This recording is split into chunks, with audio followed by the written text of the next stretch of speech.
Good evening then everybody, and a very warm welcome to the second in our series of Live Your Best Digital Landlord Life webinar. It's Property Tribes cross Lendlord, a collaboration between the two companies, and because we've always had a vision that landlords should use the digital tools available to them, really to be very efficient in their business, understand their portfolio from every angle, and improve their bottom line as a result.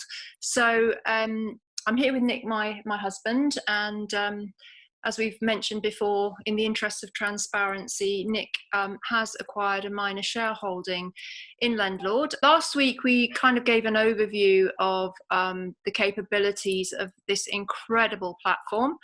And in each of these webinars, we're going to just dig a little bit deeper. And for tonight's presentation, we're going to be looking at the profit and loss module, which Avram is going to demonstrate. Now, clearly with your portfolio, you have your revenue, your expenses, and of course, your other bits and pieces that you need to account for. And this you can do on the profit and loss module. So it helps you to track the net cash flow of each individual property, but also the entire portfolio. And of course, it's a great record keeping tool for when you need to do your annual tax return. So Avram, tell us a little bit about the profit and loss module on Lendlord, and how can our users make the most of what it offers? Sure. So hi guys, hi everyone. We will start, we will deep dive into the profit and loss.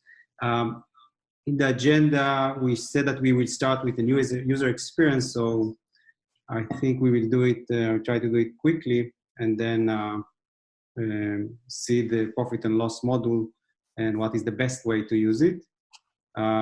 If you have questions, please feel free to put them on the chat, and Vanessa and Nick will take a look, and they will notify me, or we will keep some time at the end to answer the questions. So let's start. So if you can see here, basically we have a dashboard of a new user. So if you just sign up to the app, this is what you will see. Basically, it's an empty dashboard, and you should start basically enter your data to start to see the insight and the different metrics. You can start entering the data either by clicking on the add property, or you should go to my portfolio, and this is basically the screen that you store your portfolio information. Click here on add property. Then you have the right sidebar.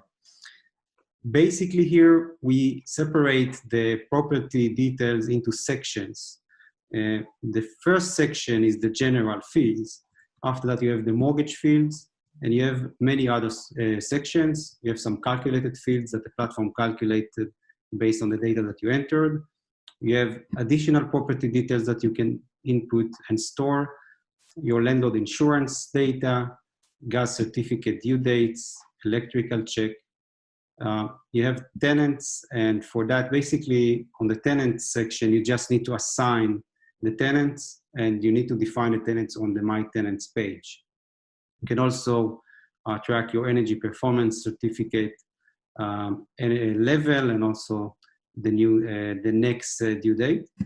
If you have other finance products on your property, you can also track them here. So you have the further advanced products, you have secured loans, or bridging finance. If you took, you can also track it and store this information. I will start with a small example. So you can just start typing, and the platform is integrated to Google Maps. So basically you can pick the address. If you want, let's say that you have units or something that you want to specify on the address, you can also edit it after that. So you can do, and then perhaps we save the text of the address, so you can also see it on the table after that. You can put the postcode. Date of purchase is important because when you put the date of purchase, the platform takes snapshots of your portfolio starting this date, and you will see it on when we deep dive on the profit and loss to see your historical performance according to this purchase date. Then you can put your purchase price. Purchase value, you can put enter like what you think is currently your property value, but you can also use our calculator. I think we showed it in the last webinar. So we use property data. It's a UK sourcing system that gather data from different sources. You can use it. It will give you some indication on your property value. Of course, you don't have to use it. You can update the date, the field after that. So let's say I think that the house value is 180. I click on update value and I get it here. Rental monthly income. Ownership is also important. If I own the property on private or a company ownership. If company, I can put the company name. And then I go to the mortgage fields.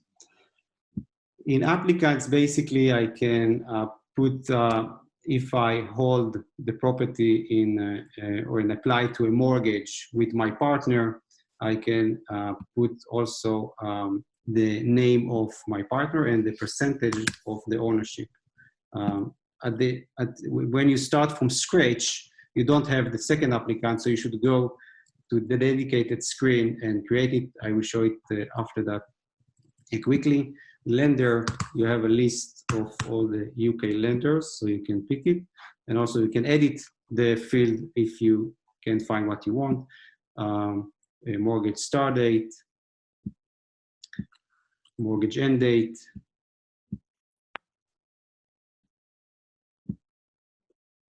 what was the original mortgage balance, and what is the current mortgage balance, mortgage type. Let's say mortgage method is interest only. In this case, what is the rate expiry date? It's important because the platform will track this date and will notify when it's time to do a product transfer. You can also calculate the mortgage monthly cost if it's interest only, or even if it's capital and interest. And of course, to assess it with your actual payment. Put your early redemption fee. Important because our algorithm also search your portfolio to find potential savings options. So the early redemption fee are important because we take it into account if it's worth to remortgage or not. A product type, what is the revert rate if you want to keep it, and other extra fields that you can put. If you want to store your mortgage account number, mortgage application number, if you want like to keep your broker details, etc. Then you have extra fields. I'm not sure that we have the time in this webinar because the goal is to go to the profit and loss, but you can track. I will show you like the dates. So let's say I want to track my landlord insurance due date. I can put it here. My gas certificate due date, I can put it here. Electrical check, what is the next time that I need to do it? Let's do it on 2020. One important thing, I just like put a lot of fields, but basically I can start with just few, click on done, then you can see the metrics change here. And then you can basically add another property or tweak the property. I get many questions on how like to do actions on the property level. You just need to hover the property row, and here you have the actions. So basically you can calculate your estimated property value, you can edit the property, and then the sidebar is open. You can upload documents. So basically you can store any document up to 50 mega on your property. We have some, predefined documents, but you can add any other document that you want by putting the description and upload it from your file system. You can remortgage, and in this webinar, we are not touching the finance side, but basically we can take your details into the mortgage search screen, and then you can look for remortgage opportunities. And of course, you can delete the property. And if you click on delete, make sure that you mention the reason of deleting this property, if you sold it or it was entered by mistake. Because if you sold it, we will keep track of the historical trend of your portfolio, and we will show you when you sold this property, what happened to your portfolio metrics. I'll just jump in there, Aviram, because I think, you know, when you're starting out with any new software, one of the bit of the painful things to do is to have to input all the data. And Aviram's demonstrated here that if you just want to put in some initial headline data, you'll get a certain level of insights coming back at you. But clearly, the more data you can put into the system, the more insights it's going to share.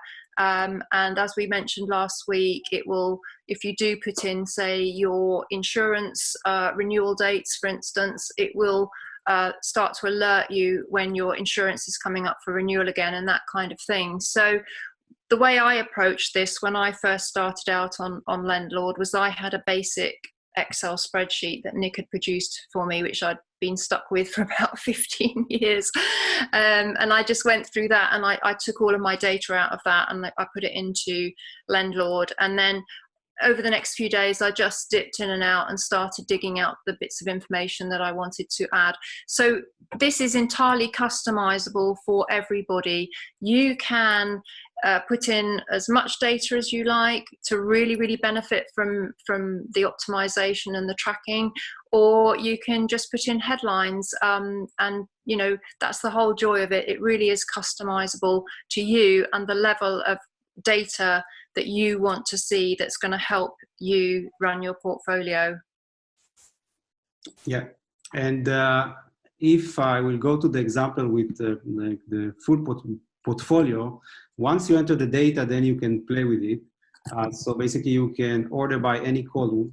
So let's say you want to order by your portfolio by property value. You can do it easily here by rental income, mortgage balance, interest rate, etc. Of course, all the dates. After I put the data, then you can see if you have any notification for any date in the next 3 months. You will see it on the notification bar. You can decide if you want to hide the notification. If you want to select the completed ones, you can see it here as well. And in the insights page, and also on the dashboard, you can see your due dates. So we keep track all the due dates 1 year ahead. And this is like a new feature that we released this week. So if you want also to store this date on your calendar, by clicking it, it opens your Google Calendar. You just need to click on save, and you can save the event on your calendar. So this was my portfolio. There are so many other things, but the goal of this webinar is to go to the profit and loss. So Vanessa, if you see any question that you think we should answer on my portfolio right now, please let me know. And if not, I will go to the profit and loss. Yeah, no. Has anybody got any questions just about what Aviram has demonstrated just there, the kind of top level view of when you first start up with Lendlord and the kind of data that you will be putting in when you first open an account on the site? Good question here from AR. Aviram, do you have any tips on inputting all the historic data quickly? Yeah, in the profit and loss, it's easier to do it. So first, what is important is like to put the purchase date, the exact purchase date, and the purchase price of the property, and the original mortgage balance. Once you do that, we're already starting to do the job for you. But we're using the existing data that you enter. So this is like a good opportunity to go to the profit and loss model. So if you go here, you can see that basically this is the view. Currently, it's like on May 2020, but this chart contains also historical data of 5 years back, since 2015. And the view that you see now is for the entire portfolio. and you can filter it by any property. Or if you want like to see like a combination, a few properties together, you can do it as well. And also if you want to see only properties of a specific applicant or owner, let's say, then you can do it as well. If I want to see only John P&L figures or John together with Kate. In terms of the chart, because we get also a lot of questions on that. So here, what you see is basically are like the monthly figures. So what was like your monthly income on May 2020? What was your monthly expenses on May 2020? And what is your net monthly cash flow on May 2020? What is your gross yield for this month, net yield for this month, and net monthly ROI? We chose like to go to the monthly figures and which sum them in order to give you like the annual figures. We are going to add more like 12 months yields and things like that. So we will have like more visibility to your annual figures. But if you want to look at 2019, let's say, you just need to click on this box at the bottom, and then you can see the entire months of 2019. Now for the question, like how now I can update my data backwards. So let's go back to 2020. I think that a user that signed up in May 2020, when he entered his details on my portfolio, we copy the income and expenses that we see on my portfolio to the profit and loss page. So in the monthly expenses, you will see like your mortgage payment. If you put your landlord insurance, you will see it as well. But then you need to start tracking it. We know that currently it's like manually, but we will work on some automation if the user will want. But currently you need to enter it, but you can enter it only once. And what I mean by that, if you now want to like edit your landlord insurance, and this is something that you pay in installments, okay? So you have like 6 more payments, and you already paid 5 more payments. So you just need to put the pay date, let's say it's the 13th. What is the amount of your premium, what is the premium, the monthly premium. Make sure that you put that is like a recurring expense. You can also upload a receipt. When you do it, your file system will be open. Let's use this picture. And you click done. Once you do it, basically, this expense now, the platform will carry over this expense every month. And of course, you can visit the platform and update it if you updated your landlord insurance. And it goes to all other expenses. So you should just track it once, make sure that it's recurring. And I will show you in a minute how to also update the backwards information, like the historical months. If you see that there are some expenses that are not relevant for you, you can just click edit and remove, and you won't see it.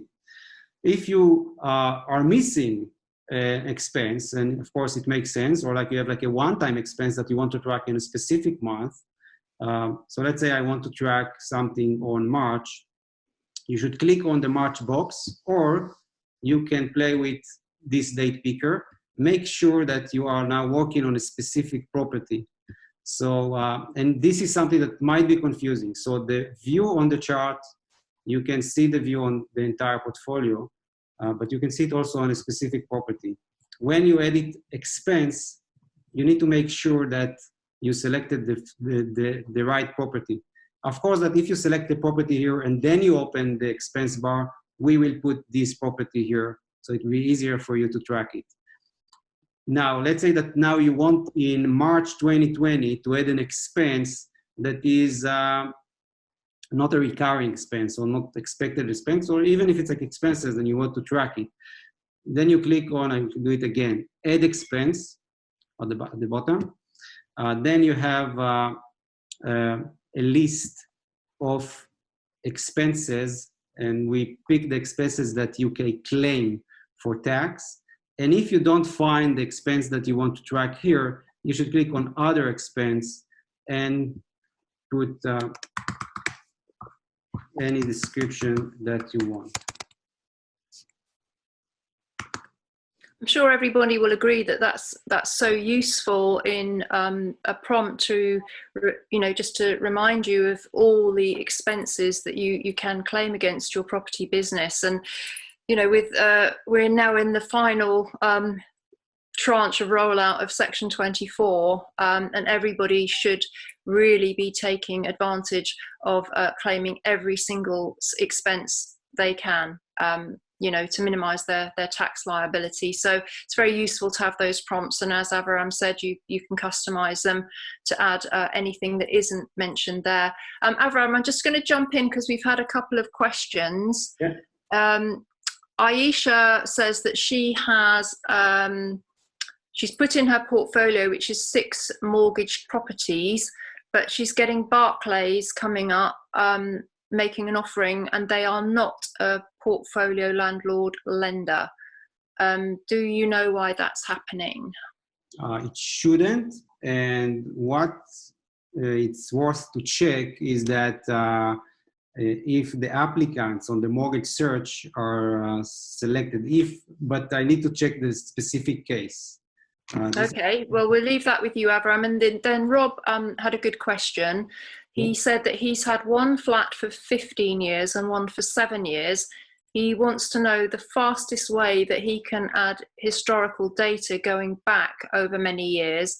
And would it just be better to add it annually rather than trying to do it monthly over a long time span? Yeah, so it really depends on how you want to track your, if we talk about expenses and income. So perhaps first I will just show like how you can do it.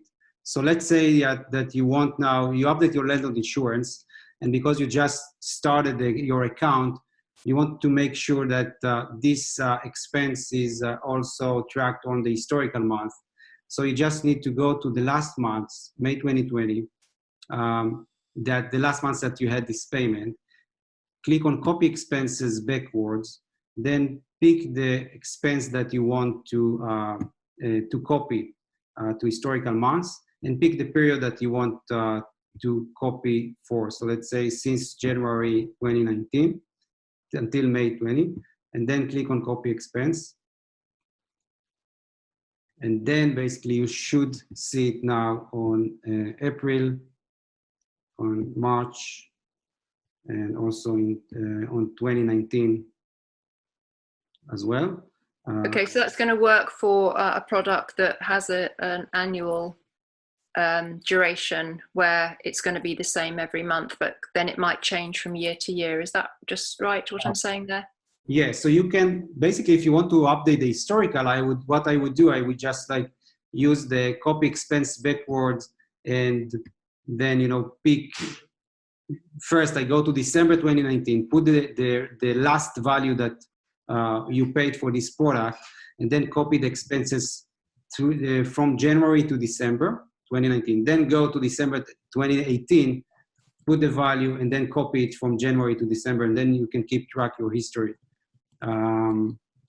like this. You can also do it for monthly income. So let's say, and this is, I think, that like more common, your rental income has changed over the years. So you can do it the same. You can just use the copy incomes backward feature, and then you can basically update your rental income over the years for different properties. If you want to track several incomes on a specific property, there shouldn't be a problem. You should just click on add income, other income. You should give it like a description. So let's say rent from John. What is the paid amount? And you can track it. And if you want to now copy it to other months, you just need to check this income and decide on the period that you want to copy it, and it will carry it over.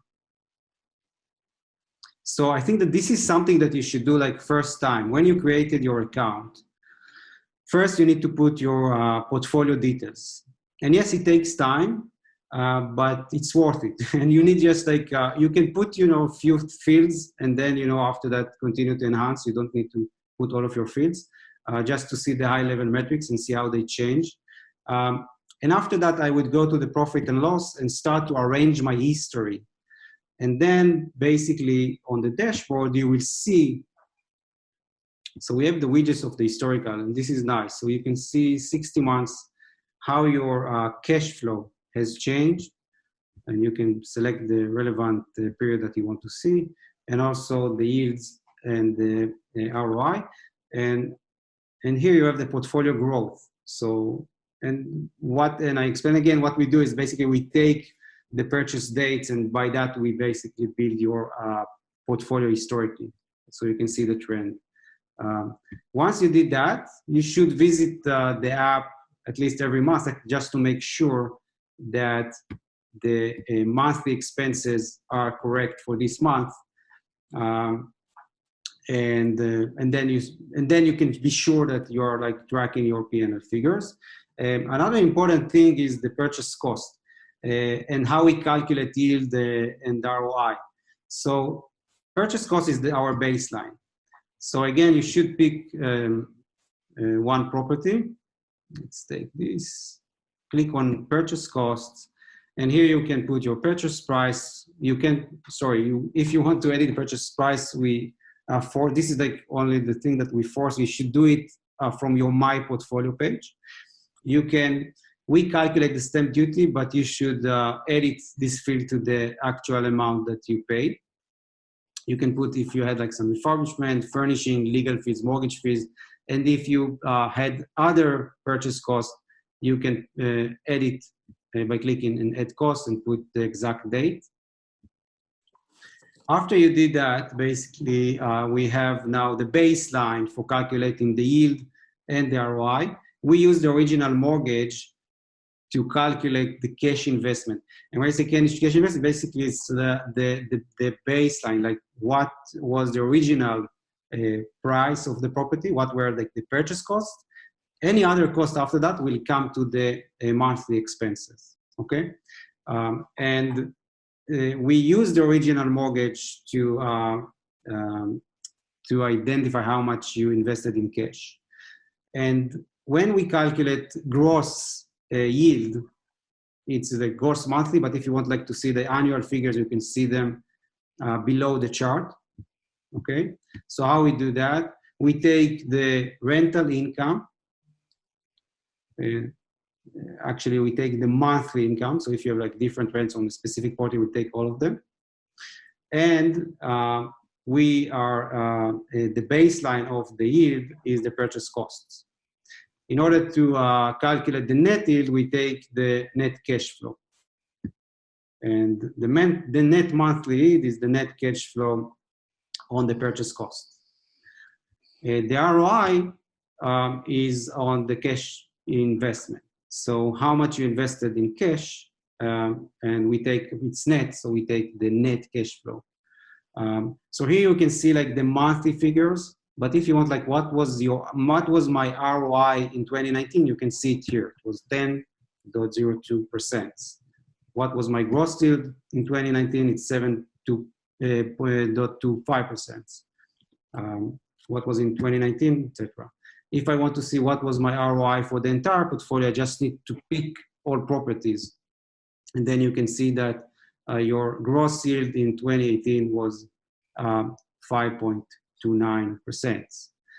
Now, this is like the profit and loss version. We are working now on something more enhanced to also provide you with more relevant metrics when you want to evaluate your investment. And we will take a look on like cash on cash versus ROI, IRR, equity multiple, and others. So you will be able also to evaluate a new investment and also your existing properties.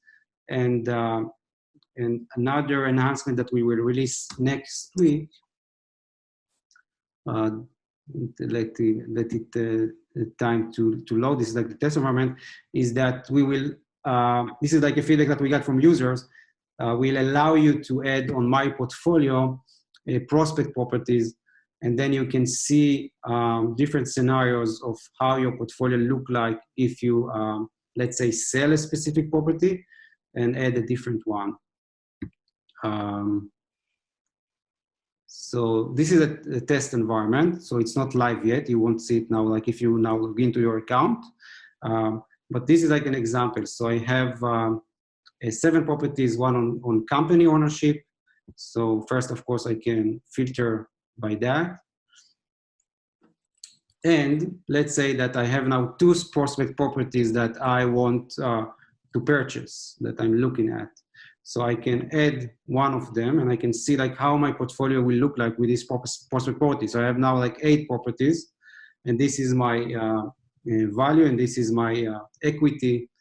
And then let's say that I want to sell a property, and to see like how my portfolio will look like without those, let's say, 2 properties, and with this prospect property. And of course, you can add more and more. And in the future, we will also have you like to evaluate the prospect properties with more metrics on the worth of the future investment on this property. Yeah, Rob is just asking if it can model potential buy-to-let deals that he's considering. We do have the prospects option coming out shortly, as Avram said, but we are actually also just in the final stages of creating a really super fandango deal analyzing tool, which Avram has been working on for a long time. And this will also be a separate module on Lendlord, where you can put in potential deals and stack all the numbers and get all the top line metrics that you need, right down to your, whatever you like. Some people just like very basic metrics, some like really advanced ones. So that's actually coming. Not sure how long it will take to be rolled out, but it's definitely in the pipeline, and it's looking very exciting. So got a few questions, Avram, actually. Let's do it. Rob says one agent takes their fee monthly when they collect the rent, whereas another agent takes the whole fee at the start of the tenancy. Is there flexibility within the system to cover that? Yeah, so it's a good point, and it really depends on how you want to track your expenses. So there are landlords that will prefer, and any business that will prefer like to track it as a one-time expense if you pay it like at once. So let's say that I pay my landlord insurance in February 2020, and I pay it one time. So I can put this expense in February and make sure that I don't have it on the other months. We will add ability to track it as like an annual payment, and then it will carry over like to the next year. Currently, we don't support it, but if you do it like one time, so if you didn't define it as a recurring, so it will be okay at the first time. But if you want like to, even if you paid it like on one time and you want to see it like on installments on your profit and loss, you can use the feature of like copy expenses. And then even if I paid 200, I can make it 20, click on done, and then select the month. So since March 2019 to February 2020, make sure that you check the landlord insurance and click on copy expense. And then basically I put the installments. Now, if it's for the future, and let's say that I started it on May 2020, and I want to put it like installments and not like in one payment, let's say it's your managing agent fee. So you just need to put the installment and make sure that the recurring expense checkbox is checked. Mm-hmm. And the platform will carry it over every month. Fantastic, well done. AR says his loan amount, or sorry if it's a her, has changed over time for specific properties. Can this be added historically as well, or is there another method you can suggest for that purpose? Yeah, so there is another feature in the roadmap, like to start like tracking the reduction of the mortgage balance if you are like on a capital and interest method. Oh yes, that would be very satisfying. Yeah. It won't be accurate. This is the thing, because the actual payments might be, you know, changed even like a bit, but we can definitely do that. What is important, if you want to track onward your figures, then you just need to make sure that you logged the amount on the relevant month. So if you today paid your mortgage, and you should just log in and update your monthly mortgage monthly cost with the exact amount, and update your current mortgage balance. And then in the snapshot of May 2020, we will keep the mortgage balance with this number. Then in June, if it went down more, then you will track it. And then in the dashboard, you will see your mortgage balance go down over the years and not go up. It depends, you know, of course, if you bought like purchased like a new property, you will see it. But with mortgage, you will see it go up. In the future, we'll also add like a portfolio growth, but also property growth, so you can see it on a property level or like by segments. Really good. Okay, Joanne had a question. You mentioned that the ROI is calculated on the purchase price, but she does her refurbs just using cash. So is there a facility to put the cash costs in as part of the ROI calculation? I think that was the question. Yeah. If this is the question, the answer is yes. What we do, and you know, it's really like how you look at it, but we take all the purchase costs as the baseline. So when we calculate the ROI, we deduct the original mortgage from the entire purchase costs, not just from the purchase price. So basically, it should give us like more accurate indication on how much cash you invested in this property when you purchased it, okay?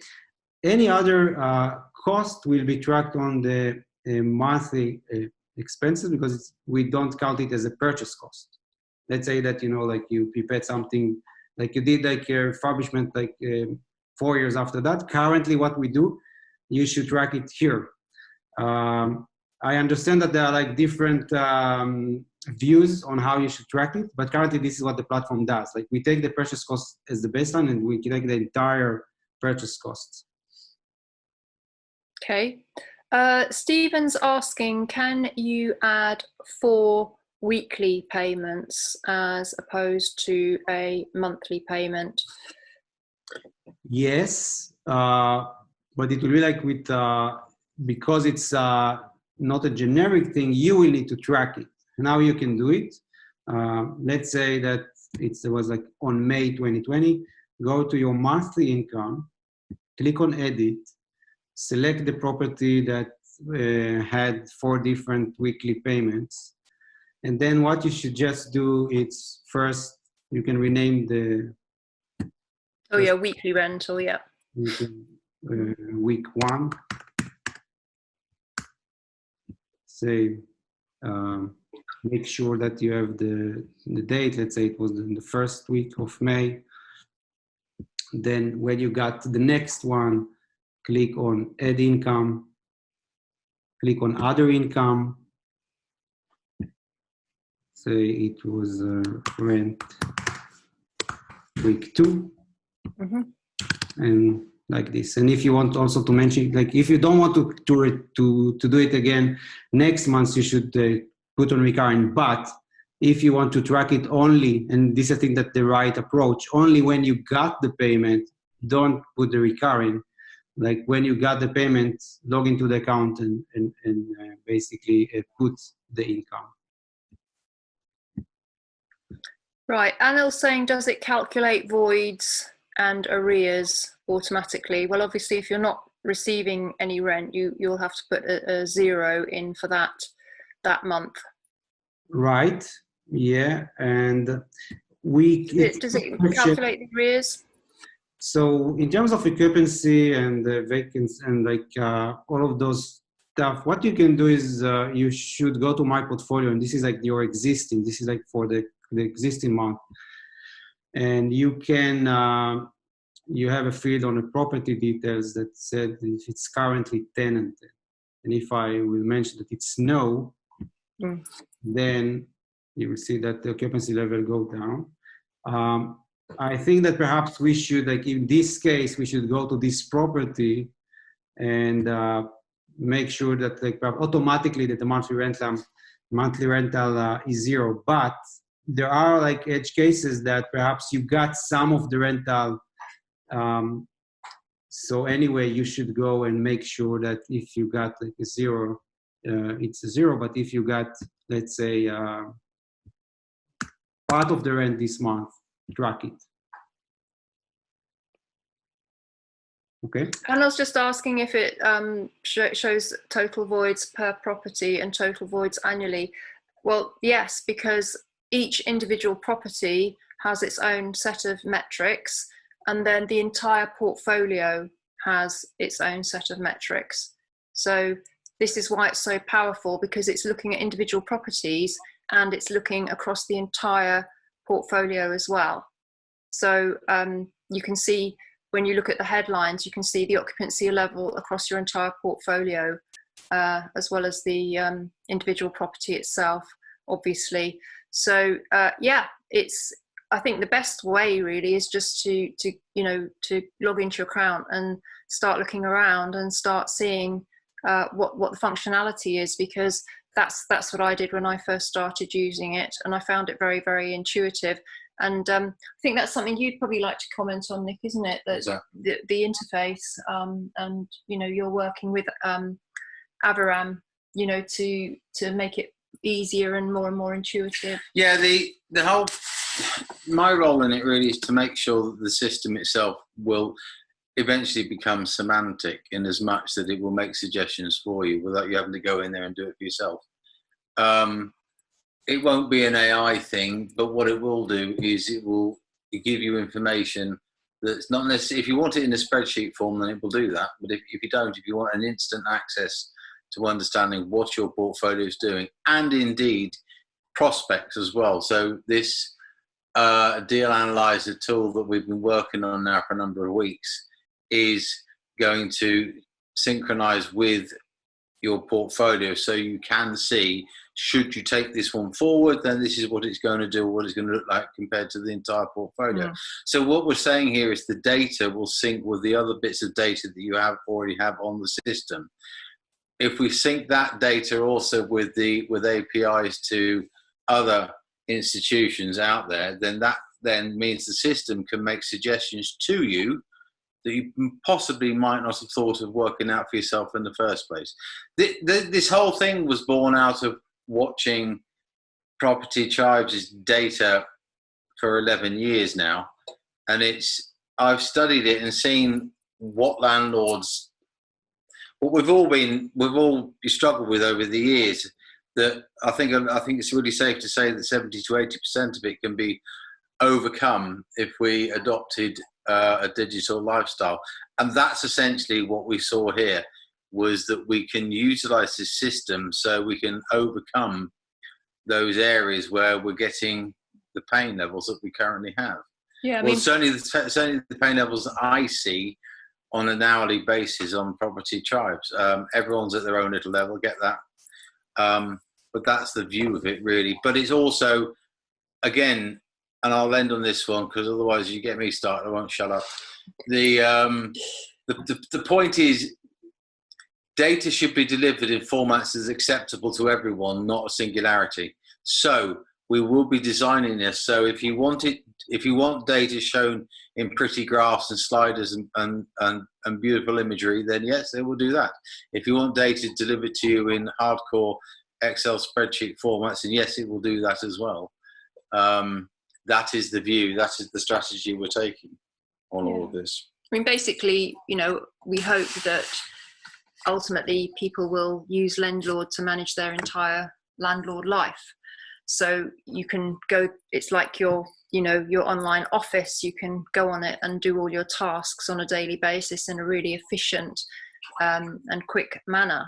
We all know that in property, prevention is always a lot less costly and a lot less heartache than if you try and cure something. So Lendlord's really going to be semantically preempting any possible compliance issues that you may have missed or just fallen through the net.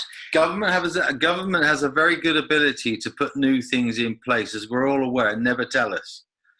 So if we can actually put it in the system when we learn about it, then the system can warn you before it actually happens. Yeah. So, landlords, I think, have to adhere over maybe 170 government statutes and regulations to supply a safe and compliant home. And we've got many of them listed, as you can see down the side, to help you stay compliant as well. So I think, as well as optimizing and tracking and managing your portfolio, highlighting capital raising opportunities, where you could get a better mortgage deal, etc., improving your bottom line, I think one really powerful aspect of Lendlord is it's going to help you maintain your compliance. And of course, that's really important because there are very significant fines for non-compliance in the private rented sector, and likely to be more so, and more regulations in the future. So get everything onto your Lendlord dashboard as soon as possible and start enjoying the benefits. Just another question come here. Joanne said it's going to be great for HMO occupancy levels. Yeah, the HMO modules are coming. Anil says, does it allow us to scan or upload photos of invoices and expenses receipts and allocate them to the appropriate categories? Well, yes, it can. Avram, I'm showing you now. Yeah, you can just, about categories, it's something that we already got requests. We will do that. It's not available yet, categories for expenses, but upload receipts, it's not a problem. Just I'll do it from the beginning. Just click edit on the expense, click on upload receipts, pick the receipts from your file system, and then click on done. And you can have it here, and you can just click on the attachment icon and download the receipts anytime you want. Another thing that I didn't mention, you can also export the data of the entire profit and loss. It can be like on the entire portfolio, like we can specify specific properties that you want to download the data to Excel spreadsheets. And you should also pick what you want to include. It's the purchase cost, or just like monthly income, monthly cost, or just monthly cost, and the period. So let's say I want to take January 2020 to April 2020. Click on export, and you will get Excel file downloaded to your computer. Yeah, and that's going to be really, really helpful when you're applying for finance as well, because obviously lenders are looking to, particularly for portfolio landlords with 4 or more properties, they're going to be looking at affordability across an entire portfolio. So this will take quite a lot of the pain out of mortgage applications as well. Although clearly you can use the mortgage brokerage facility that comes with Lendlord to help you with your financing. So that is there should you not have your own broker that you want to use. Craig says that yes, we're looking to integrate with Xero at some point in the future. Yes, that is on the roadmap. Atchin says, do you have a way of finding out the necessary landlord requirements for the council your property is currently in? Or if you want to find out about any prospect properties you want to buy and want to see what you need to do for the council. the sad fact is, and I think I'm right in saying this, there is nowhere online that lists every single government statute and regulation. The government do have obviously pages for landlords and compliant issues, but some of these things are really, really ancient and they're just not all listed together. Your local authority housing team will be able to tell you if there's, what specific things apply to your area, and they may have some resources on their website as well, so you can ask them. But yeah, you obviously, if you're doing a prospect property, you would probably want to estimate things like council tax and whatnot, and you can get that information from Rightmove and Zoopla on different postcodes, so that might kind of help you. Kevin's got to go. Thank you very much for being with us this evening, Kevin. Have a great evening. Just to quickly answer further that question as well about do we have all the necessary landlord requirements in the council. We can get data from many places, but it's up to the source of the data to give us an API to into their data streams. When it comes to any form of government data streams, certainly specific council data streams, they are chaotic at best, let alone whether or not they're going to be up to date and accurate. It would be better. It would be. The answer is yes, we'd like to, but I'm not convinced that we're actually going to get the reliable data that you actually need to be compliant. So in this instance, it's safer for all of us to say, just go directly to the person that deals with it and ask them first, in the first instance. As and when we can get access to the most compliant data, then yes, sure, we can do that. Yeah, and I would say, I'm sure most of you on this call are a member of a landlord association. I would definitely recommend that. We actually have an affiliation with the National Residential Landlords Association, which is the largest landlord body in the UK now, since the NLA and the RLA merged, with over 80,000 members, which gives us a really powerful voice.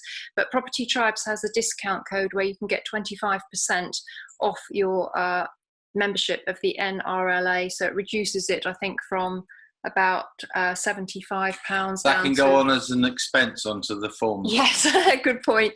So you can reduce it down to about £56 per annum for an individual member. So if anybody's interested for that, I will put the link to where you can claim your 25% discount, and do, as Nick says, add it to your data on Lendlord, because it is a tax deductible expense. Anil, no, sorry, it's only for new members, not on renewals. So sorry about that.